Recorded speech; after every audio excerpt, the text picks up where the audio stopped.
Pues nada, estaba diciendo que tan pronto el hombre adquirió conciencia, se dio cuenta de que su existencia no era infinita, tenía un principio y un fin. No solamente la suya, sino la de los seres vivos que lo rodeaban, personas, animales, plantas, etcétera, etcétera. Una vez fue consciente de eso, la siguiente pregunta lógica era plantearse si el resto de la creación, el resto de la naturaleza, también tenía un principio o no. Y este debate se ha planteado a lo largo de los siglos en diferentes planos. Uno de ellos, el filosófico, desde el punto de vista de la razón, en donde se quedó sin pila, ¿no?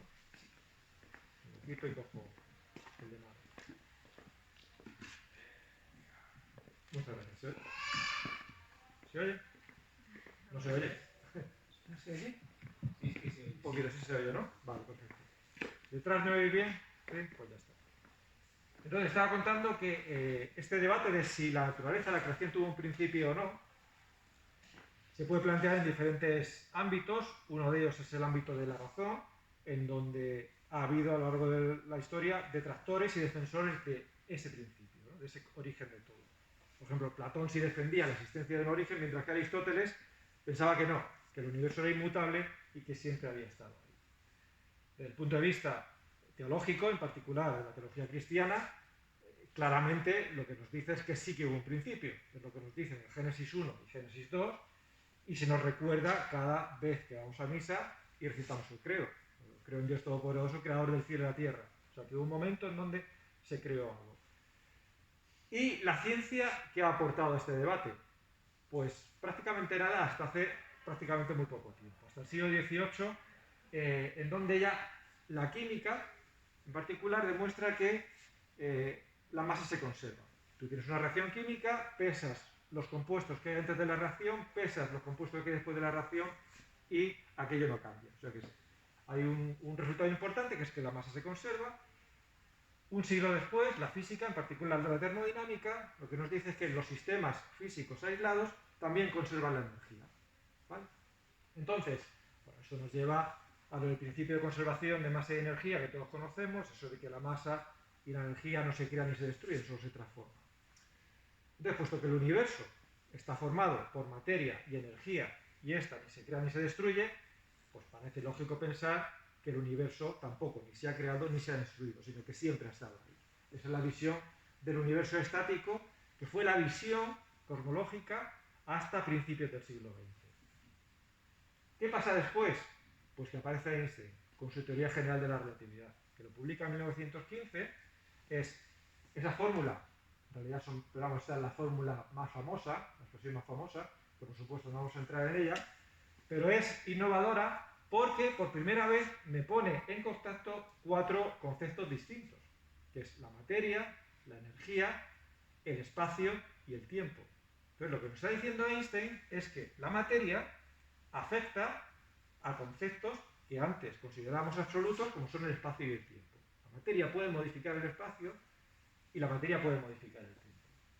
Me podréis decir, bueno, pues esto es una teoría de que esa verdad va mucho, pero no. La verdad es que todas las predicciones de la teoría general de la relatividad se van cumpliendo. Y de hecho la primera de ellas que se demostró 4 años después de que Einstein publicara sus trabajos. En 1919, este señor de aquí abajo, que es Eddington, un astrofísico británico, demostró que efectivamente la materia deforma, curva el espacio. Y eso lo demostró con un eclipse de sol, viendo que la posición que yo veía de unas estrellas determinadas no coincidía con la posición real donde la estrella debería estar. ¿Qué es lo que pasaba? Esta es la posición real de la estrella, este es el rayo de luz, pasa cerca de una masa grande como es el Sol, el espacio se curva, al curvarse el espacio se curva el rayo de luz y me llega aquí, de tal manera que como el rayo me llega en esta dirección, yo pienso que la estrella está aquí. En otras palabras, yo veo la estrella aquí, pero sé que la estrella está aquí. ¿Vale?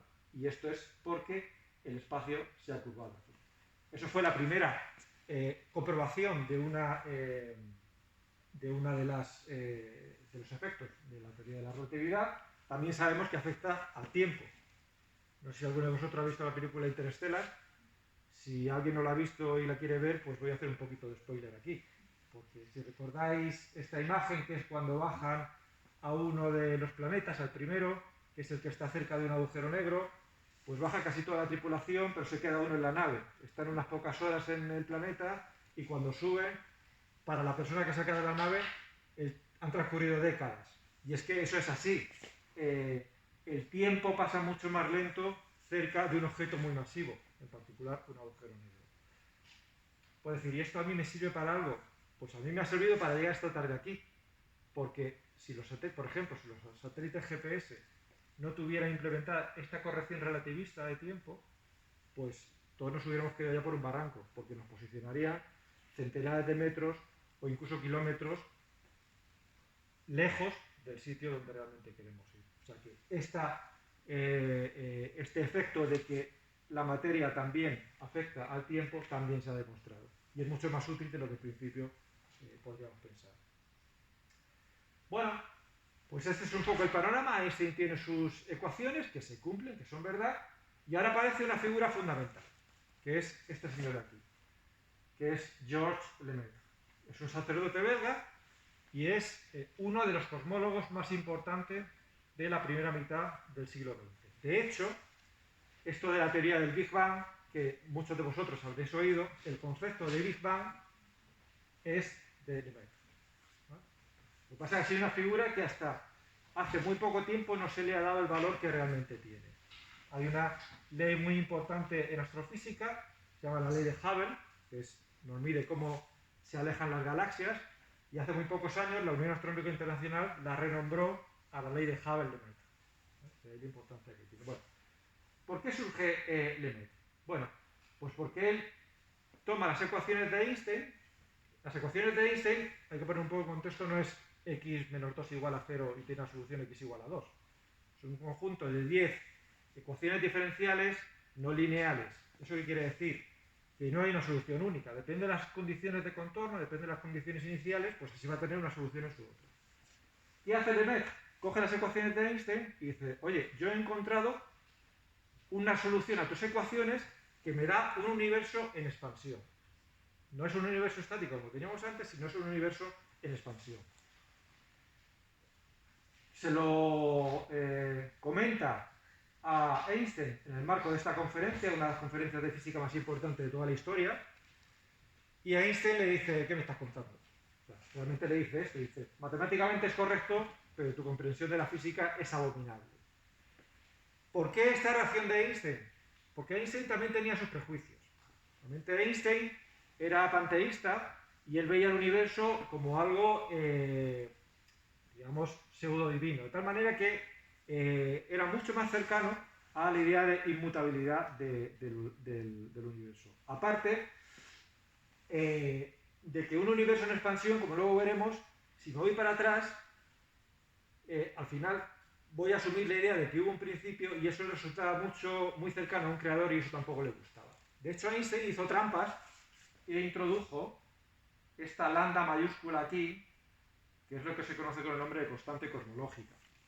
¿Para qué? Porque Einstein vio esa ecuación y dice, si solamente tengo la gravedad, el universo se me va a empezar a contraer. Necesito algo que me contrarreste la gravedad y me lo tenga estático, que es como yo quiero. ¿Qué pasa? Pues que las evidencias observacionales empezaron a darle la razón al Lemaitre. Este señor, que es Hubble, del Observatorio de Monte Wilson, en California, con este telescopio, que era el más avanzado de la época, vio que las galaxias no estaban quietas, sino que se iban alejando de nosotros. Además, cuanto más lejos estaban, más se alejaban. Y eso estaba mucho más de acuerdo en un universo en expansión que en un universo estático. En base a esto, Lemaitre publica unos años más tarde, en el año 31, este trabajo en Nature, que es una revista científica muy prestigiosa, en donde es aquí donde introduce el concepto, lo que él llamaba el átomo primigenio. Es decir, si se está respondiendo todo, hubo un momento,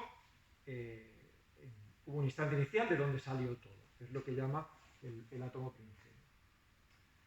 Bueno, pues en paralelo a esto, Eddington, que es el de antes, el del eclipse, le dice a Einstein, mira, ese apaño que has hecho tú y meter la lambda tampoco da un universo estable, y al final pues el propio Einstein tuvo que reconocer, en sus palabras, que eso de la constancia cosmológica fue el mayor error de su vida, y tuvo que reconocer que realmente el universo no era estático, como hasta entonces se pensaba, sino que realmente se estaba expandiendo. Luego la relación entre Einstein y Lemaitre fue mucho más cordial, hicieron ciclos de conferencia en Houston, por ejemplo, aquí se ven en California en el año 33, y bueno, pues digamos que el tipo de mensaje que Einstein le mandaba a Lemaitre con el paso del tiempo también se fue suavizando y fue como mucho más amigable.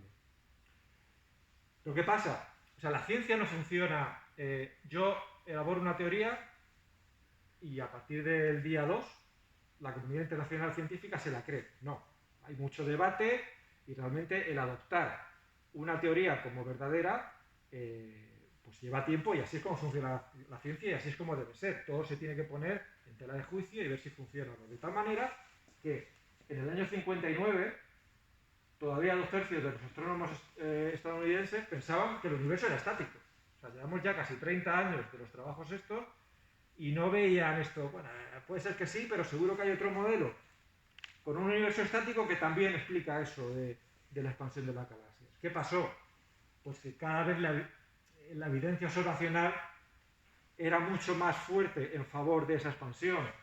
Aparecieron estos objetos que se llaman cuásares, que son objetos en astrofísica es como en la vida normal. Cuando tú le dices ¿a qué distancia está Cartagena?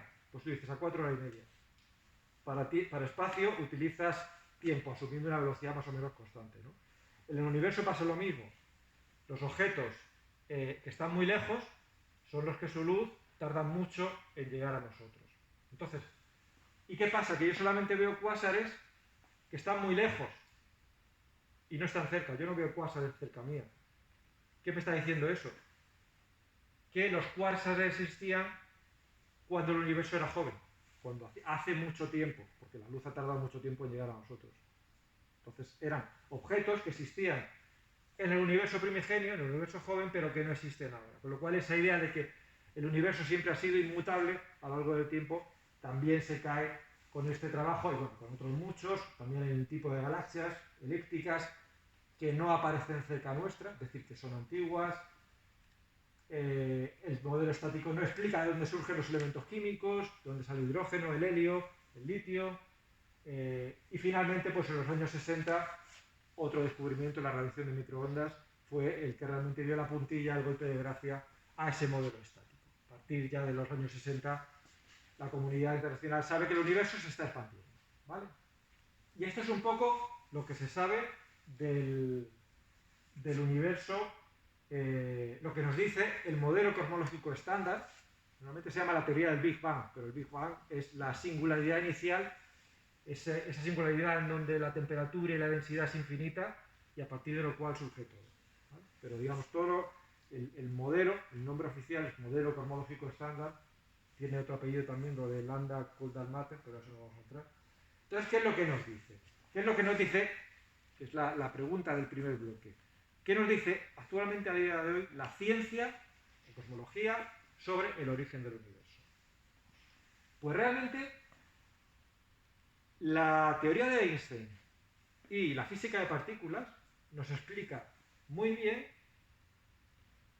todo lo que ha pasado desde 10 a la menos 12 segundos después del Big Bang, o sea, una billonésima de segundo después del Big Bang, hasta ahora, que han pasado unos 13.700, 13.800 millones de años. Lo cual es una cosa bestial. O sea, tengo una teoría que me explica todo, desde prácticamente el principio hasta ahora. ¿Vale? Todo, de cómo surgen las primeras partículas elementales, cómo se forman los átomos, cómo se forma, cómo se forman las primeras estrellas, galaxias y todo el universo, toda la estructura del universo hasta ahora. Un poquito antes de ese 10 a la menos 12 segundos ya empiezan las incertidumbres. Realmente, para explicar lo que le pasa antes al universo, que es que se crece enormemente, de hecho, en un periodo de tiempo muy pequeñito, de 10 a la menos 33 segundos, que es que nos da la risa, 10 a la menos 33 segundos es nada, pues en ese tiempo el universo pasa de tener el tamaño del radio de un núcleo atómico a medir la mitad de la distancia entre la Tierra y el Sol. Eso en 10 a la menos 33 segundos. Eso explica muchas cosas de las que vemos, desde el punto de vista cosmológico. El problema está que no sabemos cómo pasa. O sea, no hay una demostración de decir, sabemos que si eso pasa, me explica muchas cosas de las que veo. Lo que no sé es cómo ha pasado. Entonces hay otras teorías alternativas a esta de la inflación que se propuso en los años 80 del pasado siglo. Y por debajo de 10 a la menos 43 segundos, desde el 0 hasta ahí sí que ya no sabemos nada. ¿Por qué? Porque la física se topa con un muro. Para poder entender qué pasa en ese instante, ese mini instante inicial, dos de las grandes ramas de la física, como son la teoría de la relatividad de Einstein y la mecánica cuántica, tendrían que estar unidas. Y ahora mismo no están unidas. No hay una unificación de esas dos teorías. Lo que me dice una teoría no tiene nada que ver con lo que me dice la otra teoría. ¿Vale? Entonces no tengo herramientas para saber qué pasa en ese principio. Esa es la visión de la ciencia. Un poco lo que hemos visto es un pequeño recorrido histórico de cómo se pasa y por qué se pasa de ese modelo estático a este modelo del universo en expansión.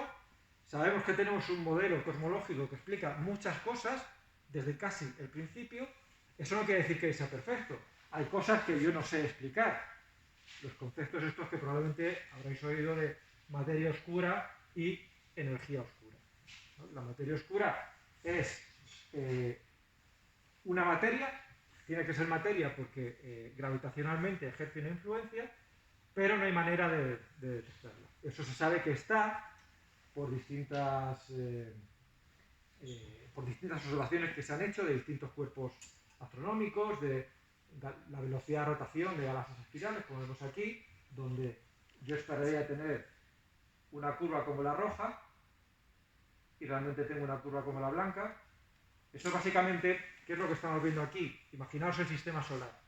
Por la segunda ley de Kepler, vosotros sabéis que los planetas que están más cerca del Sol, en este caso, giran más deprisa, mientras que los que están más lejos giran más despacio. ¿Vale? Esa es la segunda ley de Kepler. Aquí es la misma idea, pero en una galaxia. Supongamos que toda la masa, casi toda la masa, está concentrada aquí, en el centro, como pasa en el sistema solar, que tengo el Sol, que es prácticamente donde está toda la masa del sistema solar, pues yo esperaría lo mismo, que los trazos espirales de esa galaxia que están más cerca del centro giren más deprisa, pero a medida que me voy alejando, esa velocidad tiene que ir disminuyendo. Esto es mecánica newtoniana. Entonces es lo que yo esperaría, ver la curva roja, pero realmente lo que veo es que se aplana. ¿Qué me está diciendo? Que alrededor de la galaxia, en la zona que se llama el halo, hay una masa que yo no detecto. Y es la que me está haciendo que esto se aplane. Es lo que se llama materia oscura. La energía oscura es todavía más elusiva en el sentido de que ni siquiera sabemos lo que es. ¿Vale? Entonces, bueno, simplemente para indicaros que es un modelo que está bien, pero que todavía tiene bastante temas abiertos. Eso era el origen del universo según la ciencia. Modelo, en principio, en expansión, compatible con un origen, ¿vale? Que es lo que comúnmente se conoce con el nombre de Big Bang. ¿Qué nos dice la Biblia sobre el principio de todo? Bueno, a primera vista, si comparamos esta interpretación tan sesuda que da la ciencia con la que nos da la Biblia, pues esta nos puede parecer como un poco simple, incluso infantil, ¿no? Y ya enseguida podemos empezar a sacarle pegas. Podemos decir, pero ¿cómo 7 días si no has dicho 13.800 millones de años? Y luego esto tampoco me cuadra mucho, está como muy mal estructurado, ¿no? ¿Cómo voy a tener las plantas, la creación de las plantas en el día 3 si el Sol no se crea hasta el día 4? Entonces, ¿cómo van a hacer fotosíntesis? ¿O cómo tengo en el día 1 la noche y el día si la Luna y el Sol no se crean hasta el día 4? Entonces puedo empezar a sacar pegas de este tipo. Claro, ya, digamos, toda la estructura se me cae si sigo leyendo. Me doy cuenta que es que no solamente en la Biblia hay un relato de la creación, sino que hay 2 relatos de la creación y no se parecen en nada. Porque me voy a Génesis 2 y es cuando me cuentan que Dios crea a Adán insuflándole su aliento, lo crea en el barrio, le insufla a Dios su aliento, luego crea a los animales, luego pasan todos los animales por delante de Adán para que les ponga nombre. Adán le dice a Dios, estoy aburrido de contar animales, me aburro un poco. Entonces fue cuando crea a Eva, a partir de la costilla, todo ese relato de la creación, ¿no? Entonces, claro, dices, pero ¿cuál de los dos es verdad? Si no se parece ninguno de los dos. Es como si en un libro de ciencias tuviera una página que pusiera fuerza igual a masa por la aceleración y en la página siguiente pusiera fuerza igual a masa por la aceleración partido por 2. ¿Cuál de las dos es verdad? O sea, aquí hay una contradicción. ¿Cuál es la trampa en la que estamos cayendo? Estamos leyendo la Biblia como si fuera un libro científico. Estamos haciendo, desde nuestra mentalidad científica, estamos analizando los relatos del Génesis. Y eso no se puede hacer. ¿Por qué? Porque la Biblia no es un libro científico. Aquí tenéis un ejemplo. No sé si veis desde el final la portada de este libro. Es un libro que se llama Elementos de Fisiología y está escrito en diciembre de 1830. ¿Pensáis que este libro se estudia ahora en alguna facultad de medicina del mundo? No. Simplemente ¿por qué? Porque ya ha quedado obsoleto. Es muy probable que haya mucha verdad en sus páginas, pero todo lo que se refiere a las técnicas pues están más que superadas. Y es que eso es una característica propia de los libros científicos, que es que con el paso del tiempo, afortunadamente, porque eso quiere decir que la ciencia avanza, se quedan obsoletos. Y eso no le ocurre a la Biblia. Lo que nos dice la Biblia es tan válido hoy, como hace 20 siglos, como hace 30 siglos, como dentro de 10 siglos. ¿Vale? Entonces, si la Biblia no es un libro científico, no podemos leer la Biblia como si fuera un libro científico, porque lo estamos haciendo. ¿Vale? Entonces, ¿por qué el relato de la Biblia de la creación es como es? Bueno, pues lo primero que tenemos que entender es cuándo se escribió el Génesis y por qué. Tampoco está muy claro cuándo se escribió. Digamos, hay distintas teorías. La más aceptada es que tradicionalmente se asume que el origen del Génesis se asocia con Moisés, pero también se piensa que no fue Moisés el que lo dejó por escrito, sino que durante muchos siglos fueron tradiciones orales del pueblo judío. Y llegó un momento, en el siglo VI, cuando ocurre el cautiverio de Babilonia, cuando Nabucodonosor invade Israel y prácticamente todas las élites judías son deportadas a Babilonia. Ahí están unas decenas de años.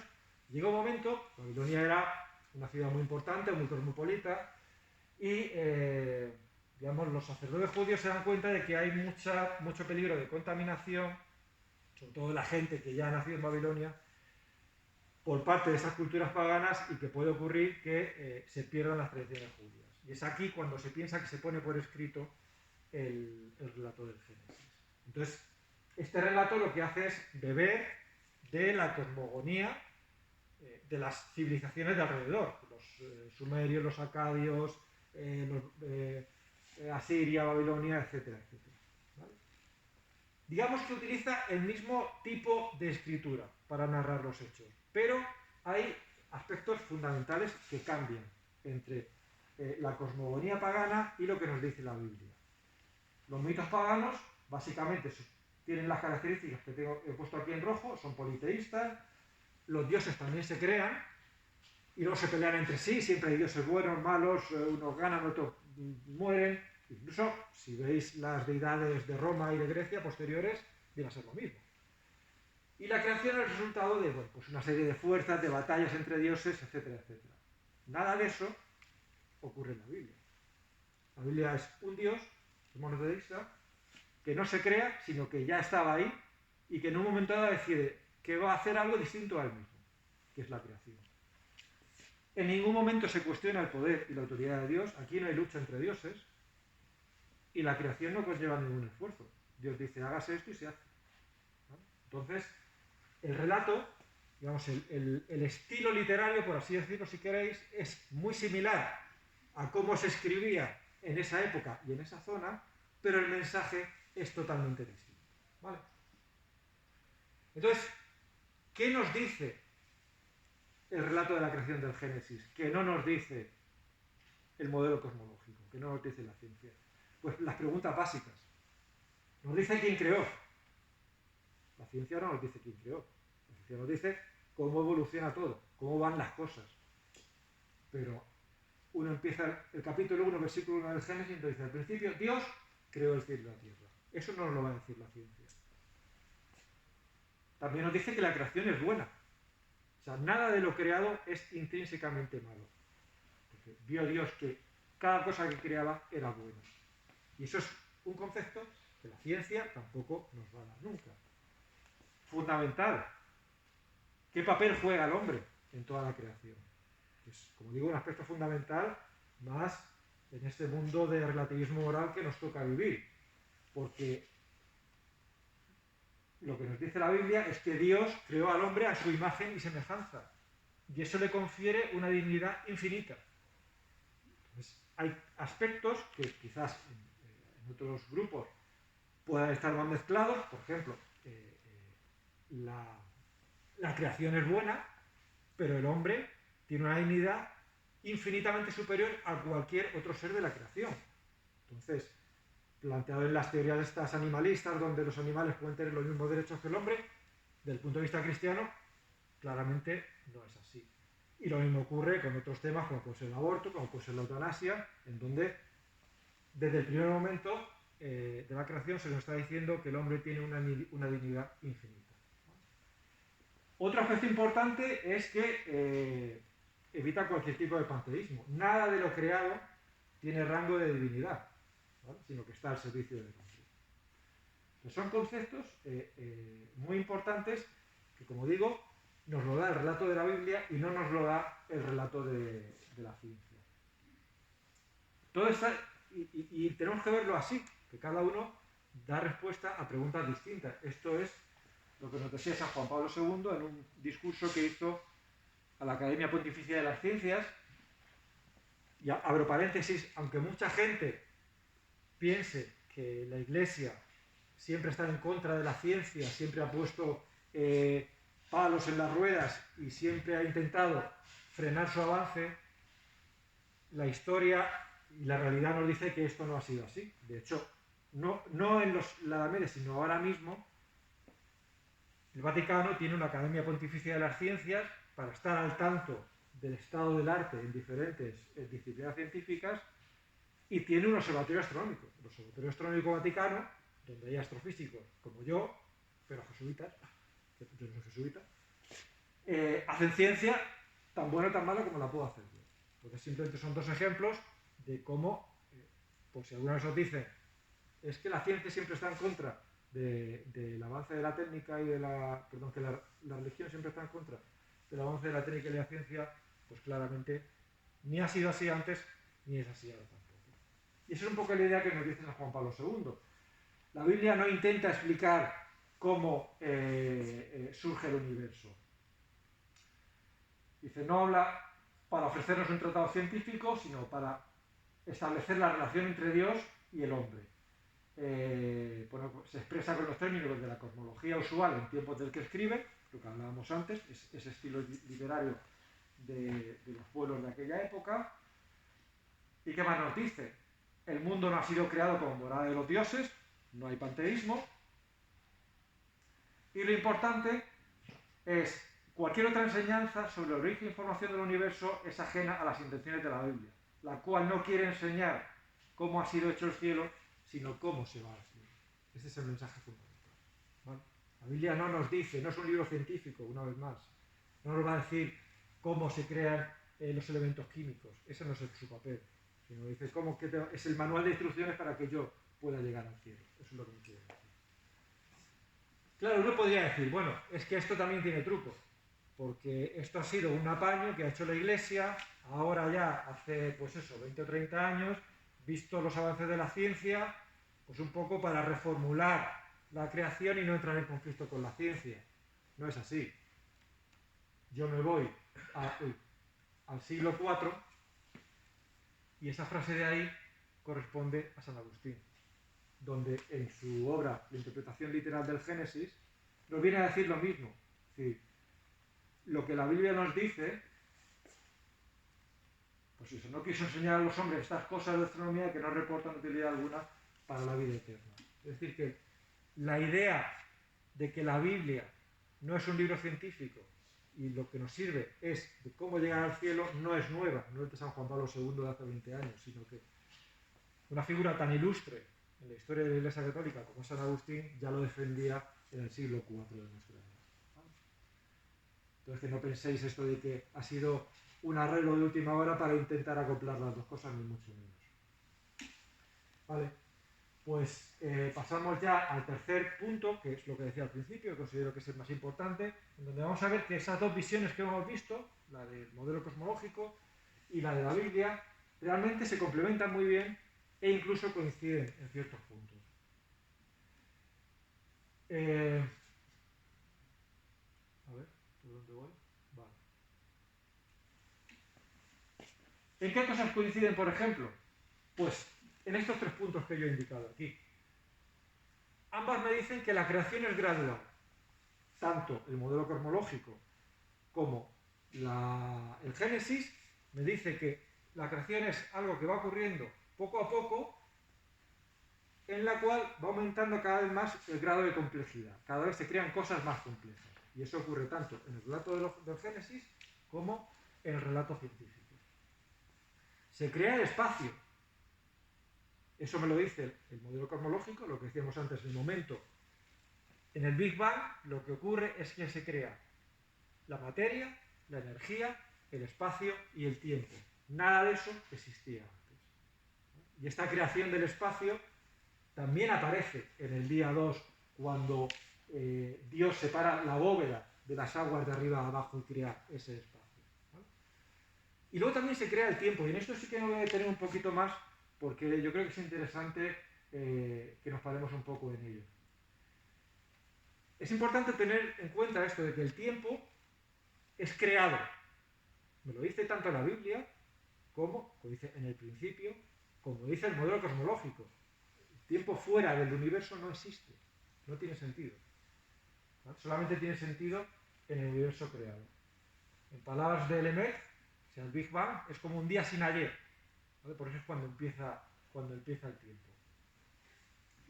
Entonces esto como que nos aclara un poquito la mente, ¿no? Porque entonces sabemos que Dios está por encima del tiempo y es el creador del mismo. Y esto nos dice la ciencia y la Biblia. Y esto nos da respuesta a muchas preguntas que nos hemos hecho todos siempre, cuando éramos pequeños o ahora.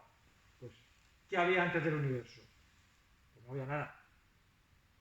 Es como si me preguntas, ¿qué hay más al sur del Polo Sur? Pues no hay nada, siempre que más al sur hay. O cómo eran los móviles antes de que hubiera móviles. Sí que no había móviles, ¿cómo van a ser? Pues es lo mismo. No hay un antes, porque no hay tiempo.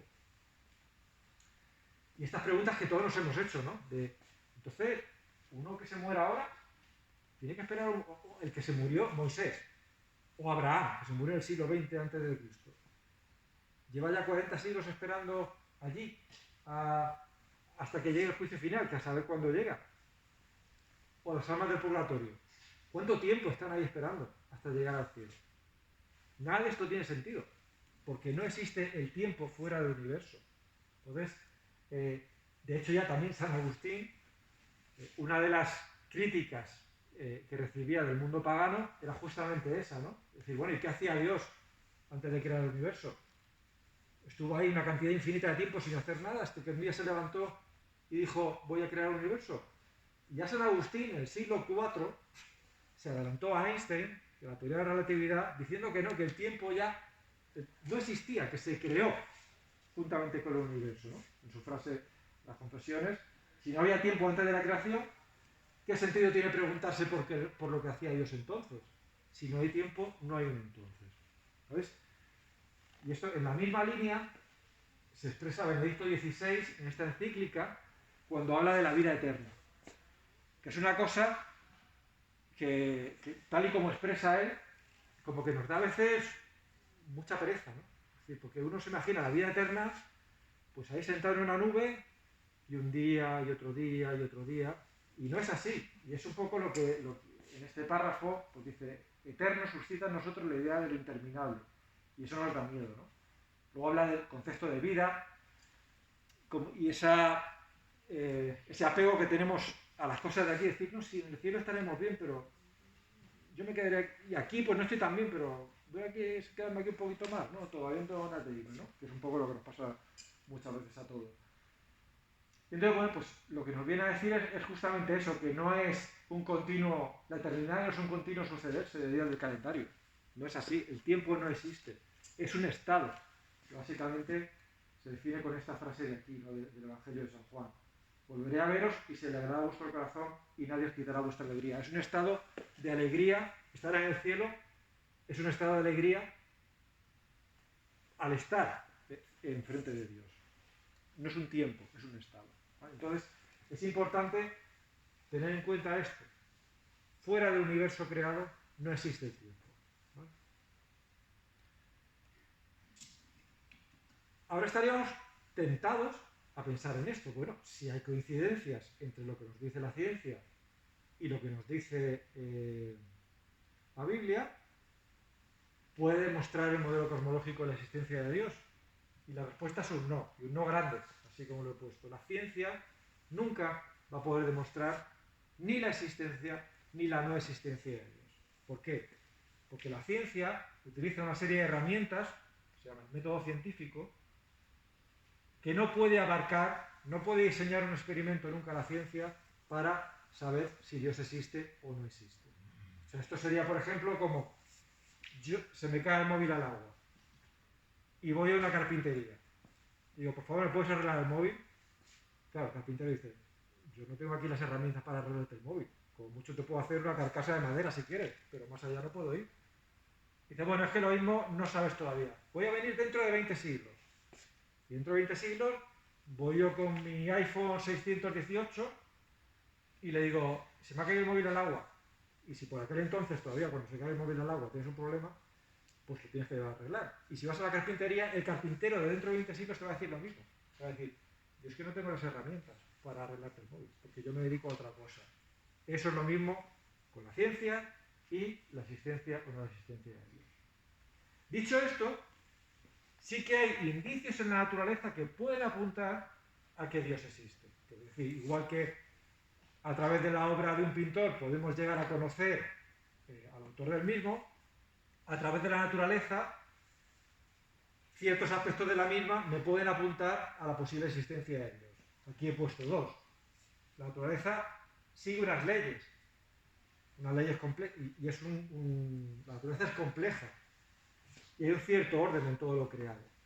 ¿Vale? Entonces, si todo surgiera del caos, pues a mí el sentido común no me dice que todo esté tan bien ordenadito y sea tan complejo. Es el ejemplo que se pone siempre de, si yo pongo a un mono a escribir en un teclado, pues, hombre, si lo primero que escribe es un soneto de Góngora, es decir, bueno, vale con el mono. O sea, como que no me pega, que es lo primero que sale. Es como si tengo un cajón en mi armario, lo tiro todo al suelo y se me cae todo bien ordenadito. Pues no es lo que uno espera. Pues lo mismo. Del azar y del caos, uno no espera tener un universo tan ordenado y tan complejo como el que tenemos. Entonces eso sería un indicio de que las cosas no se quedan por sí solas.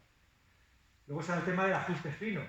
Y es que al final todo el universo, toda la física, se basa en una serie de constantes independientes, que todavía hay discusión de cuántas son, se habla de unas 15, pero bueno, depende del autor, pueden variar, y esas constantes están ajustadas tan finamente, de tal manera que si el valor de la constante no fuera el que es, sino que fuera un poquito distinto, el universo ya no sería como el que nosotros vemos. Uno de ellos es la gravedad. Si la gravedad fuera un poquito más grande, el universo no se hubiera podido expandir y no se hubieran formado planetas. Si la gravedad fuera un poquito más pequeño, entonces el universo se hubiera expandido mucho y los planetas no se hubieran podido formar porque no se hubiera podido acretar material. Y lo mismo pasa aquí, pues aquí estoy representando el valor de la fuerza electromagnética y el valor de la fuerza nuclear fuerte. Para que nosotros existamos,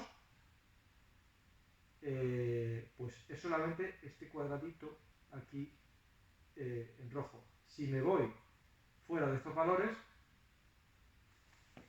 no hay posibilidad de que exista un universo como el que nosotros, universo tal y como nosotros lo vemos. Es decir, esto que se llama el ajuste fino, también nos indica de que Es un poquito raro que las cosas han salido tan finamente ajustadas así de casualidad, ¿no? Pero, insisto, tan malo es decir que la ciencia ha demostrado que no existe Dios, como decir que la ciencia ha demostrado que existe Dios, porque ninguna de las dos cosas es verdad. Indicios no equivalen a pruebas. De hecho, es muy peligroso esto último, decir que la ciencia ha demostrado que existe Dios, que es lo que a mí me sale, ¿no? Porque si el modelo cosmológico me dice que hay un Big Bang, hay una creación, entonces de alguna manera la ciencia me dice que sí que ha habido un momento inicial y me lleva a la idea de Dios. Pero eso es muy peligroso porque, como pongo aquí, si yo tengo, si mi base teológica se basa en una teoría científica, hemos visto antes que la ciencia avanza y cambia. Si de repente, dentro de 20 siglos o dentro de 20 años, se demuestra que el Big Bang es una cosa que realmente es cíclica, que el universo va y viene y que ha estado siempre ahí, entonces yo tengo un problema, porque toda mi teología se cae, ¿vale? Y es muy famoso el, digamos, desencuentro entre comillas, entre Lemaitre, que es este señor de aquí, y el Papa Pío XII. En el año 51, el Papa Pío XII dio un discurso a la Academia Pontificia de las Ciencias en donde hablaba de la creación del universo y lo asociaba a todos estos descubrimientos del Big Bang y de alguna manera intentó ponerlo, las dos cosas. No llegó, o sea, si se leía malamente se podría llegar a interpretar el discurso como que de alguna manera la ciencia había demostrado a Dios gracias al modelo del Big Bang. Esto realmente no fue así. Lo que pasa es que Lemaitre no estuvo en ese discurso, le llegó de oídas, y Lemaitre era una persona, como le habían dado mucha caña, porque él era sacerdote y habían tenido mucho, digamos, la comunidad científica lo había visto con mucho reparo desde el principio, porque encima lo que proponía era una visión del universo en donde claramente te llevaba a la existencia de un Dios, pues eso, digamos que era, digamos que sus teorías, hasta que se vieron demostradas, pues fueron cogidas con mucho recelo. Entonces era una persona que siempre quiso separar mucho su parte científica de la parte de sacerdote, ¿no? Bueno, una de las cosas que quiere tener que es, él decía que tenía demasiado respeto hacia Dios para hacer de él una hipótesis científica, con lo cual hay que tener también mucho cuidado con esto. Y que el modelo cosmológico no demuestra la existencia o no la existencia de Dios. Porque ¿qué pasa? Lo que decía antes, resulta que el Big Bang está mal, por lo que sea. Y hay una teoría, también la mecánica de Newton durante 250 años se pensaba que era perfecta y no iba a cambiar, hasta que llegó Einstein y la amplió. Pues puede ser que dentro de unos siglos llegue otra teoría y amplíe la de la relatividad general. Supongamos que estamos dentro de no sé cuántos siglos en el caso contrario, en donde ahora resulta que el universo ha estado siempre ahí. ¿Eso quiere decir que no existe Dios? Pues este señor aquí, que es Santo Tomás de Aquino, ya nos dijo que no pasa nada. Porque el argumento que normalmente se utiliza desde el mundo ateo, que es este de aquí arriba, de decir, si no existe un principio, el universo es incausado, no hay una causa primera. Por lo tanto, no necesita un creador. Y por lo tanto, Dios no existe. Es el argumento típico para decir que pues, si no hay un principio, Dios no existe.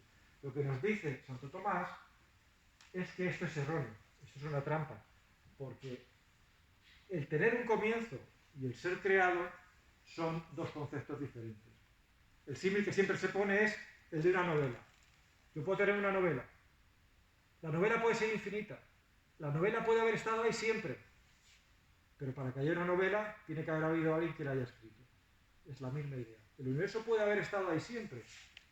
Pero ¿por qué en un universo y no hay nada? Pues eso exige que haya existido un creador, independientemente de si ha habido un principio o no. Es cierto que todos estamos más cómodos con la hipótesis de que haya un principio, porque se ajusta mucho más a lo que nos dice el Génesis. Pero es que si la ciencia dice que no hay un principio en algún momento, tampoco nos tenemos que poner nerviosos, ¿vale? Porque tampoco iría en contra de la existencia de Dios. Entonces, ya estoy terminando. Si todo es tan armónico, ¿por qué esta tensión, supuesta tensión entre ciencia y fe que siempre nos quieren vender? Pues básicamente porque es la cosa que vende. Pues yo ya estoy aburrido de que cada cierto tiempo salga un titular sensacionalista matando a Dios o diciendo que Dios no existe o que Dios no creó el universo, etcétera, etcétera. Realmente, si uno va un poco al detalle, se da cuenta que más allá del titular, que es el titular que vende, porque lo contrario no vende, no hay nada. De hecho, esto es una reseña del País, del libro de Hawking, del gran diseño que publicó hace ya unos años. Entonces el titular es impactante, ¿no? Que es lo que uno quiere, que se quede con esa idea. Y si puede no leer, mejor, que es Hawking planta cara a Dios. Entonces, bueno, aquí dice pues que el universo se crea a sí mismo, no se necesita a Dios, tampoco se necesita la filosofía, tal y cual. Pero es que luego, al final de la reseña, nos dice que nada de esto es verdad, porque en la propia reseña dice, bueno, al final del libro, los autores reconocen que las leyes de la naturaleza nos dicen cómo se comporta el universo, pero no responde a la pregunta de por qué hay algo en lugar de nada. ¿Vale? Porque es una pregunta que la ciencia nunca va a poder contestar. Por lo cual, esta reseña es una pura contradicción, porque si tú terminas diciéndome esto, todo lo que me has dicho antes es mentira, es falso. Pero bueno, es lo que hay. Esto de aquí, bueno, es un chiste de cuñados, que es de... Guy Consolmagno es el director del Observatorio Astronómico Vaticano de ahora, entonces, en referencia a este libro de Hawking, pues lo que viene a decir es un juego de palabras en inglés, lo que viene a decir es que, bueno, si Hawking explica a Dios como una fluctuación del campo gravitatorio, pues al final Dios es gravedad, y es por eso por lo que los católicos celebramos la misa, porque la palabra más en inglés es tanto, significa tanto misa como masa. Entonces, bueno, es un juego de palabras, lo he puesto ahí como chascarrillo más que otra cosa. Y por último, ya para terminar, incidir en la idea de que, o sea, esto no es una película de buenos y malos, esto es una película de buenos y buenos. La ciencia aporta, y aporta muchísimo al ser humano, y la religión aporta. Ambas aportan, suman y no restan. Entonces, tan malo es ese materialismo científico que ponía en la diapositiva anterior, como el fundamentalismo religioso de querer ver a la ciencia como un enemigo, como algo malo, como algo que solamente va a aportar, que me va a atacar a mis creencias. Hay que distinguir entre materialismo científico, que es una ideología que hace uso de la ciencia como herramienta para imponer sus creencias. Eso es una cosa que no tiene nada que ver con la ciencia, ¿vale? Entonces, también en la Constitución Gaudium et Spes se nos avisa precisamente a los creyentes de ese peligro. Dice, son de deplorar ciertas actitudes que, por no comprender bien el sentido de la legítima autonomía de la ciencia, se han dado algunas veces entre los propios cristianos. Actitudes que, seguidas de airas polémicas, indujeron a muchos a establecer una oposición entre la ciencia y la fe. O sea, que es la propia Iglesia la que nos dice, aquí, la justa autonomía de la realidad terrena. La ciencia tiene su campo, tiene su autonomía y puede aportar muchísimo. Y no hay que tener ningún miedo. Al final, otra de las frases que decía Guy Consolmagno, decía, si no tienes fe en tu fe, es cuando puedes tener miedo de lo que la ciencia te pueda quitar, ¿no? Para terminar, ideas básicas con las que uno debería salir después de esta charla. Pues que no hay ningún conflicto entre la visión de la creación que ofrece la ciencia y la que ofrece la fe. Como hemos dicho ya varias veces, la ciencia nos dice de qué está hecho el universo y cómo ha ido evolucionando a lo largo de los miles de millones de años, y la fe nos dice quién creó el universo y por qué el universo. ¿Por qué no hay nada en lugar del universo? ¿Vale? Esto es lo que el modelo cosmológico no explica. Ese paso de la nada a algo, esa creación de la nada, no nos lo explica ni ahora ni nos lo va a explicar nunca. Esta frase a mí me gusta mucho, para terminar, que es es una frase extraída de una carta que San Juan Pablo II escribió en la década de los 80 a George Coyne, que en aquel momento era el director del Observatorio Vaticano, y nos refleja muy bien cómo se complementa la ciencia y la religión. Nos dice que la ciencia puede purificar a la religión del error y de la superstición. O sea, si yo veo un eclipse, no tengo por qué pensar que eso es porque hay un Dios que se enfada conmigo y tengo que matar 14 vacas, 10 ovejas y 4 enemigos para que ese Dios, vuelva a ser mi amigo y vuelva a salir el sol. Eso no es religión, eso es superstición. Y la ciencia libera a la religión de eso. Y a la vez, la religión libera a la ciencia de las idolatrías y de los falsos absolutos, lo que es el materialismo científico. Es decir, solamente me creo lo que la ciencia puede explicar y no hay nada más allá, ¿no? La religión dice, no, hay más allá. Es como si tú pescas con una red, con un cuadrado, con una malla con un agujero muy grande, estás pescando, los pececillos pequeños se te cuelan y tú saques como conclusión, en este mar o en este lago no hay pececitos pequeños, porque yo no los he visto nunca. Cuidado, puede ser que haya más cosas que con tus herramientas no seas capaz de detectar. Y eso es, ese otro plano es el que nos ofrece la religión. Bueno, la última frase es lo de la ciencia y la fe suman y no restan. No me da tiempo a explicar las dos fotos. Y simplemente os dejo ya, por si alguno tiene más interés en estos temas, pues bueno, que sepáis, esta sería mi cuenta de Twitter y este es el blog que mantengo cuando puedo sobre estos temas, por si queréis, si estáis interesados, pues ahí tenéis más entradas sobre estas relaciones entre ciencia y fe. Bueno, pues paro aquí 2 minutos antes de las 5 y si queréis hacer alguna pregunta y yo las sé contestar, pues adelante, ahora es el momento. Me ha extrañado que no haya citado, cuando se hablaba de la expansión del universo, pues toda la teoría de Frege sobre la creación continua y todo eso, ¿no? Sí, lo tenía. De hecho, si ves la presentación, está en las diapositivas ocultas, porque he visto que se me iba de tiempo. Entonces, básicamente es cuando hablaba de que durante la década de los años 30, 40, 50, todavía no se había aceptado de manera unánime el modelo de Lemaitre. Había otro modelo en competencia, que era el modelo estacionario, perdón, de Fred Hoyle. Fred Hoyle era un astrónomo británico, muy importante también. Entonces, lo que él proponía es que, digamos, el universo sí que seguía siendo homogéneo, se estaba expandiendo, pero que de alguna manera, que él no sabía explicar, estábamos con un poco como esto de la inflación, es decir, si yo meto esto, lo explico, pero no sé cómo se crea. De alguna manera se creaba materia espontáneamente, muy poquito. O sea, un átomo cada, no recuerdo cuántos kilómetros cúbicos de universo, muy poquito. Pero lo suficiente para que compensara ese efecto de dilatación del universo. De tal manera que la densidad del universo permaneciera siempre constante. De hecho, fue Fred Hoyle el que acuñó el término Big Bang. En una entrevista que le hicieron en la BBC en el año 48, quiero recordar, hablando del modelo de Lemaitre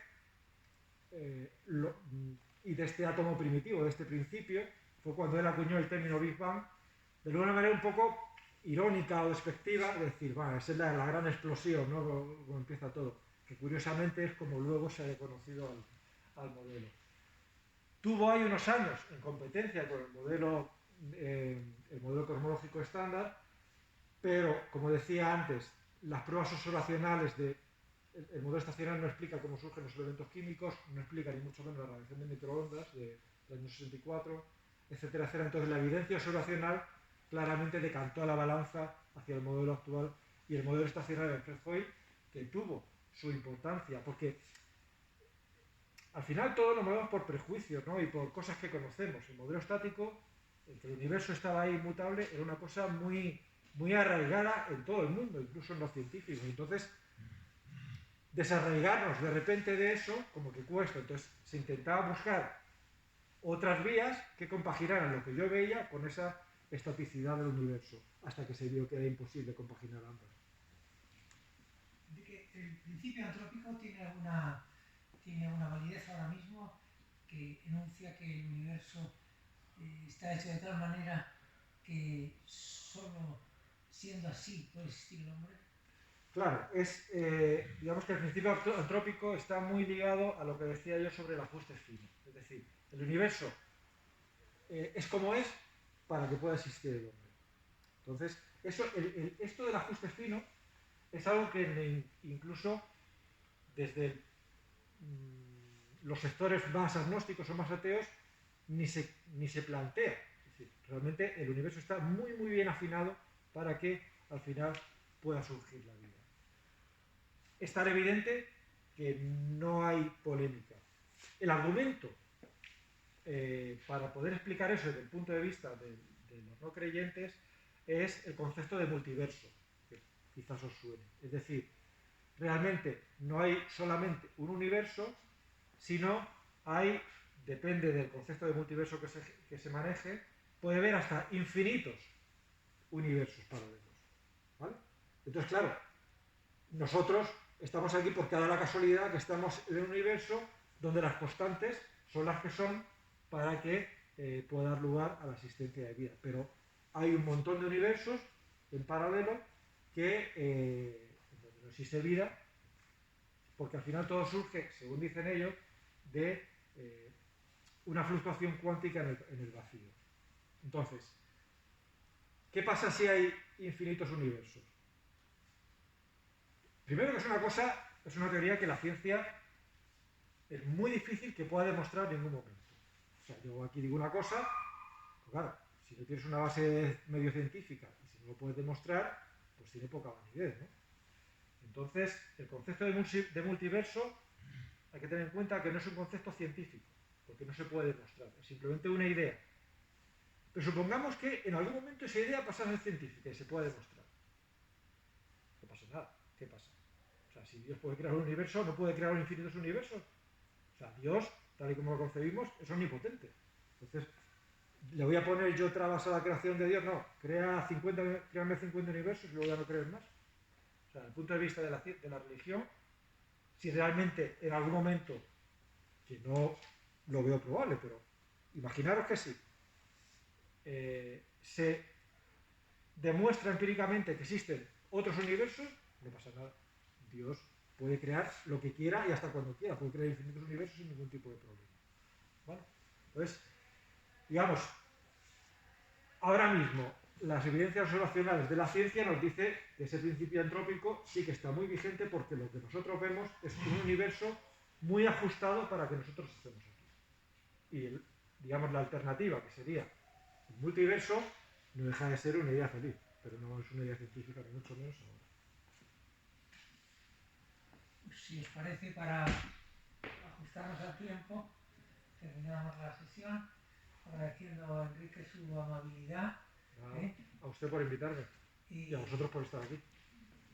Se ha iniciado un pequeño desarrollo de otras futuras intervenciones que iremos tratando, si Dios quiere y si tenemos deseo de hacerlo, de razón y fe, de hablar de aspectos que hagan coherente la razón y nuestra fe cristiana, de manera que tengamos una seguridad de vivir nuestra fe en un mundo científico donde nos está rodeando, sin ningún complejo de inferioridad. Enrique, muchísimas gracias.